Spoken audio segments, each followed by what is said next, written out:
Now, for a second, I want us to turn to very specific, concrete distinctions between television as a format, a media format, versus film. Again, these are going to be helpful for thinking through the deeper significance of these and the impact that they have on film and versus television as a storytelling form.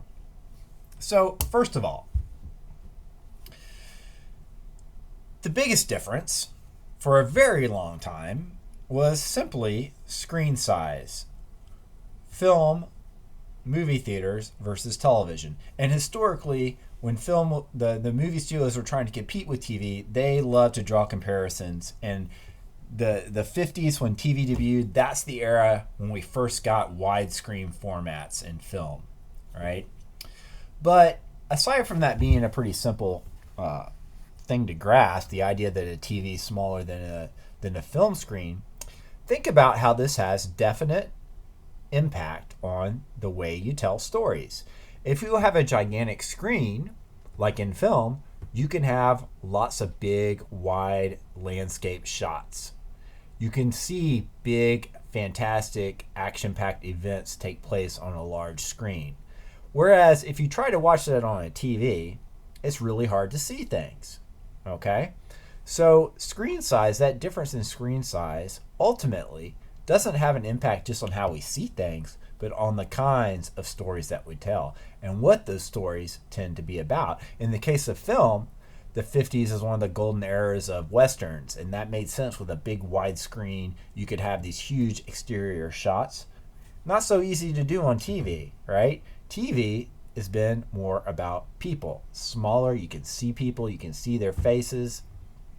So in television, there has historically been more of an emphasis on characters. Okay, another concrete change, segmentation.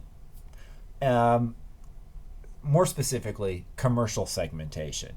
When we go see a movie at the theater, we may go up and use the restroom, but there are not designated points where the film just stops, right? The way that there are in TV. So television traditionally is broken down into half-hour shows and one-hour shows, right? But the reality is that those shows are actually just 22 minutes, or in the case of the hour-long program, between 44 and 48 minutes. The rest of that time is made up by commercials, which are spread out at the same points, at given points that writers know and expect throughout the story. So, in segmentation, one of the kinds of segmentation is that you have commercials breaking up your stories. Another is that in television you tend to have a couple of different plots. You have what are known as A plots and B plots, or even A plots, B plots, and C plots. A plot is going to be the primary story that's being told, and the B plot is a sub story. And particularly in sitcoms, you see a real obvious alternation between the main plot line and the subplot line. The main plot line, the subplot. You go back and forth, back and forth.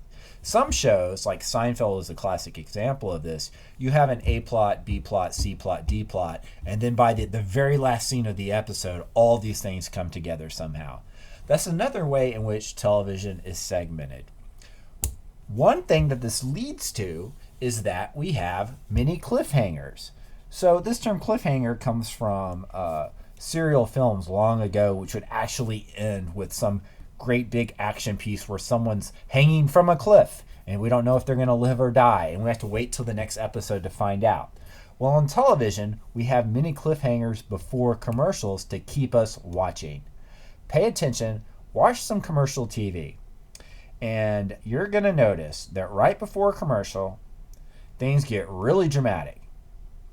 And then you come back from the commercial and it's resolved. And in fact, most of the time, it turns into nothing at all. This is common even in reality TV. Why do they do this? Well, because they want to keep you watching the TV show even though there's a commercial coming on. This is a concrete way in which the commercial nature of television, except its segmented nature, results in particular ways that you have to tell stories. So, when we get down to things, we fundamentally kind of ask ourselves, right? Television, is this a rich site for storytelling or a poor site for storytelling? particularly if we want to compare it to film, right? Now, I'm going to introduce a couple of terms to you: material economy and narrative economy. Material economy has to do with the budget, but also the resources. That is, the materials that exist in order to produce television. Okay? So the material economy in TV is much quicker than film. You have to turn things around. You make much more story time, screen time than you do in a movie. Every single season, you got a lot more stuff you have to do. You have to do it quicker. You don't have as much money. And that results in effects on writing, performance, and directing. In terms of writing, you have to rely more on formulas.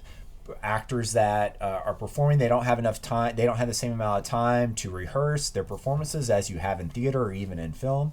And in terms of directing, in television, the director does not have the same kind of power that he does in production, or she does in production, in film production, excuse me. That's because you have so many different episodes. A director can't come in and just reinvent the stylistic look of a TV series. The producer, more specifically the showrunner, and usually that person is a writer-producer, they're the person that is in charge of consistency across a series. And directors, more or less, are like hired guns who come in and do a few episodes each season. They don't have the same status as the author of the show or of the text as they do in film. Another aspect that television has because of this is that it has a quality of liveness that film does not have. On the one hand, much television still to this day is live, right? We turn on the news, we turn on the TV to see what's happening now. Even when it's not now, even if it's a television story, there's it coincides with our own time to a much greater extent than film does. Film is a much longer process of production and distribution and so on. So TV tends to have this sense of occurring at the same time of our lives in a way that film doesn't. And although some aspects of this material economy and those demands might seem to be negative, liveness is one way that TV is special, and the stories that it teaches can be more connected to our lives and the time that we live in. Okay, so I said I was going to introduce two different terms to you here. Material economy, that has to do with the economics and the materials, the resources to make a television show that exists. And then there's narrative economy. So narrative economy refers to the materials that exist to tell the story, right? The narrative materials that exist.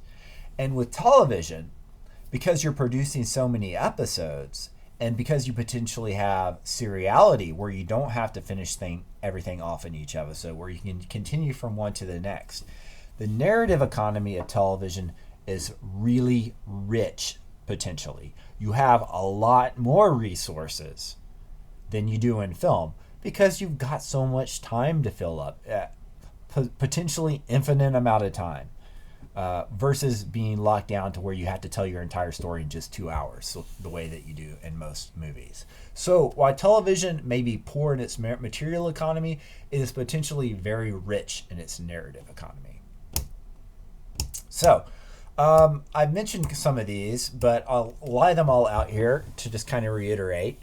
Having these distinctions between television versus film and those unique characteristics of television, the effects that have happened on television stories is that in TV, we tend to see more emphasis on character and performance, having to do, first of all, with the size of the screen, but also those other material economic restrictions.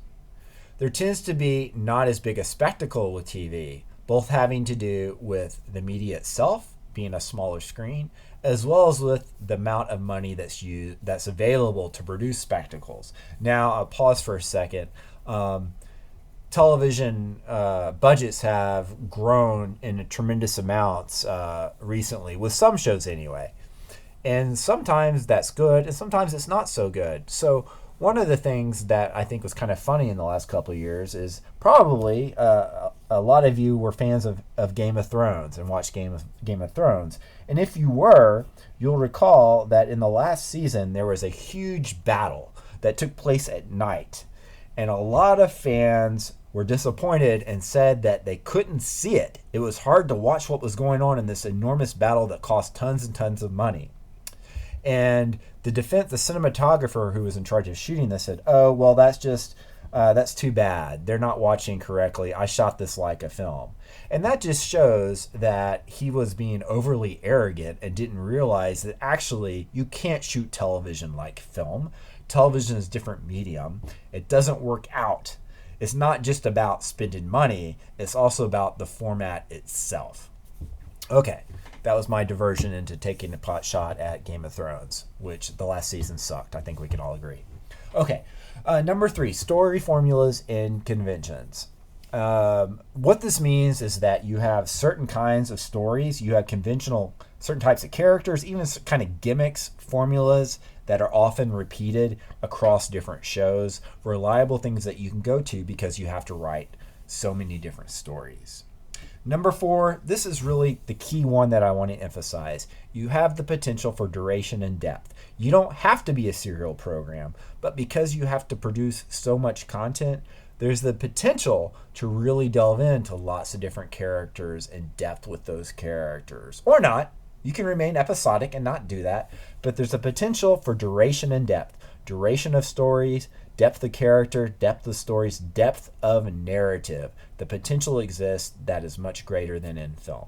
5 is intertextuality. Intertextuality literally means between texts.